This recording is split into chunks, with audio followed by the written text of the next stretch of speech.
ناظرین، ہم بچپن سے سنتے آئے ہیں کہ ماں جو ہوتی ہے اپنی اولاد کے لیے ڈھال ہوتی ہے، وہ سایہ کر دیتی ہے اپنی اولاد کے اوپر. اسپیشلی اگر بچیوں کی بات کی جائے تو مائیں جو ہوتی ہیں اپنی بچیوں کو سپورٹ کرتی ہیں. ہر جو اچھا کام ہے، اگر کوئی برا ہو گیا ہے تو اس کو بھی طریقے کے ساتھ ٹیکل کر لیتی ہیں کہ بات بگڑ نہ جائے، بات باہر نہ چلی جائے، میری اولاد کے اوپر کسی قسم کی آنچ نہ آئے، میری اولاد کی عزت کے اوپر کسی قسم کا حرف جو ہے وہ نہ آئے. یہ تو ہم سنتے آئے ہیں کہ ماں کی ممتا بہت مشہور ہے، لیکن یہاں پہ ایک ماں کی ایسی بات بتانے جا رہی ہوں کہ آپ بھی سن کے شرما جائیں گے کہ ایک ماں ایسا کر سکتی ہے. ایک ماں نے اپنی 14 سالہ بیٹی کی کپڑے بدلتے ہوئے، نہاتے ہوئے اس طریقے کی ویڈیوز بنا کے خود ہی اپنی فیملی میں، اپنے دوست احباب میں وائرل کر دی. اب ایسا اس عورت کو کیا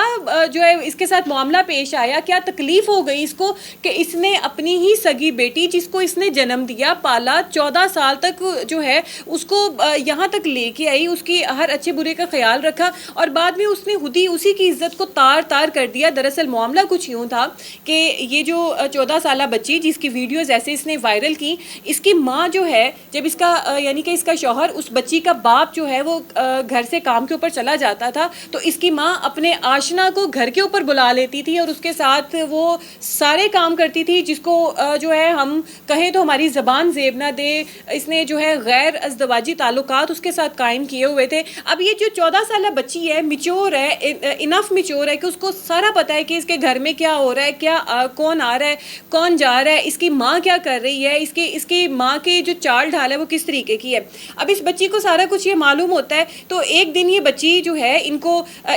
کسی نازیبا حالت میں دیکھ لیتی ہے. اب بجائے اس کے کہ وہ ماں اپنی بچی سے ٹیبل ٹاک کرے، بیٹھ کے اس کو سمجھائے، اس کی کاؤنسلنگ کر دے یا اپنے آپ کو سدھار لے، اللہ سے توبہ کر لے، معافی مانگ لے، وہ عورت کیا کرتی ہے، اپنے اسی آشنا کے ساتھ مل کر اس بچی کی جو ہے کپڑے بدلتے ہوئے، اس بچی کی نہاتے ہوئے ویڈیوز بناتی ہے اور پھر فیملی میں اس کے جو ان کے فرینڈز کا سرکل ہے ان میں شیئر کر دیتی ہے. ایک دن بچی ایسے ہی بیٹھی ہوتی ہے تو اس کی خالہ کا اس کو فون آتا ہے، کہتی ہے تمہاری کیسی ویڈیوز جو ہے تم نے اپلوڈ کی ہیں، کیسی ویڈیوز تم نے بنائی ہوئی ہیں. بچی وہ 14 سال کی کہتی ہے کہ مجھے تو پتہ ہی نہیں ہے کون سی ویڈیو ہے. پھر بچی کو اس کی خالہ جو ہے وہ ویڈیو بھیجتی ہے اور وہ سر پکڑ کے بیٹھ جاتی ہے کہ یہ سب کچھ کب ہوا. پھر جو ہے وہ بچی اپنی خالہ کو، اپنی فیملی کو بتاتی ہے کہ دراصل یہ سارے معاملات تھے، میں اپنی ماں کو اس حالت میں نے اس کے آشنا کے ساتھ دیکھا ہوا ہے. اب میری ماں کو یہ لگا کہ یہ میرا بھانڈا پھوڑ دے گی، تو اس نے میرے اوپر اس طریقے سے کیمراز جو ہے نصب کر کے اس آدمی کے ساتھ مل کے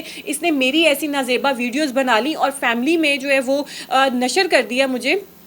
جبکہ اس کو یہ ڈر تھا کہ کہیں میں فیملی میں اس کو ایکسپوز نہ کر دوں، تو اس نے جو ہے الٹی چال میرے اوپر ہی چل دی. تو یہ دراصل سارا معاملہ پیش آیا ہے. تو یہ جتنا اس معاملے کو کنڈیم کیا جائے اتنا ہی کم ہے. آپ کے جو ناظرین، جو انسان کی ایک حیرت ہوتی ہے وہ گم ہو جاتی ہے کہ ایک ماں اس طریقے کا کام بھی کر سکتی ہے، وہ بھی صرف کسی غیر مرد کے لیے. جب اس کا شوہر کام پہ چلا جاتا ہے اور اس طریقے سے وہ غیر مرد کو گھر پہ بلا لیتی ہے، تو یہ آج کل کے حالات ہیں. خدا را اپنے اور اپنے جو آپ کی فیملی ہے ان کا خیال کریں. جو خواتین جو ہے اس طریقے سے گھر میں ہوتی ہیں وہ اپنے آپ کے اوپر کنٹرول کریں، کیونکہ ان کے شوہر تو ان کو گھر پہ چھوڑ کے گئے ہیں، انہیں تو نہیں پتا کہ ان کی بیوی جو ہے پیچھے سے وہ کیا کر رہی ہے. تو جب شوہر کام پہ چلا جاتا ہے تو عورت کے اوپر یہ فرض ہو جاتا ہے، عورت کے اوپر یہ چیز لاگو ہوتی ہے، اس کے فرائض میں شامل ہوتی ہے کہ جب اس کا خاوند کام کے سلسلے میں گھر سے باہر چلا گیا ہے تو وہ اس کی عزت، یعنی کہ اپنی حفاظت کرے، عورت اپنی حفاظت کرے، کیونکہ عورت کی عزت بیسیکلی اس کے شوہر کی عزت ہے. لیکن اللہ تعالیٰ ایسی اولاد سے جو ماں باپ کو جو ہے سر عام نیلام کر دیتے ہیں، ان کی عزت تار تار کر دیتے ہیں، اور ایسے پیرنٹس جو اپنے جو ہے گناہ چھپانے کے لیے، اپنی شرمندگی، اپنے آپ کو شرمندگی سے بچانے کے لیے اپنی اولاد کے ساتھ اس طریقے کا سلوک کرتے ہیں، تو خدا را اللہ تعالیٰ ایسے لوگوں سے پناہ دے اور ایسے لوگوں سے بچ کے رہیں.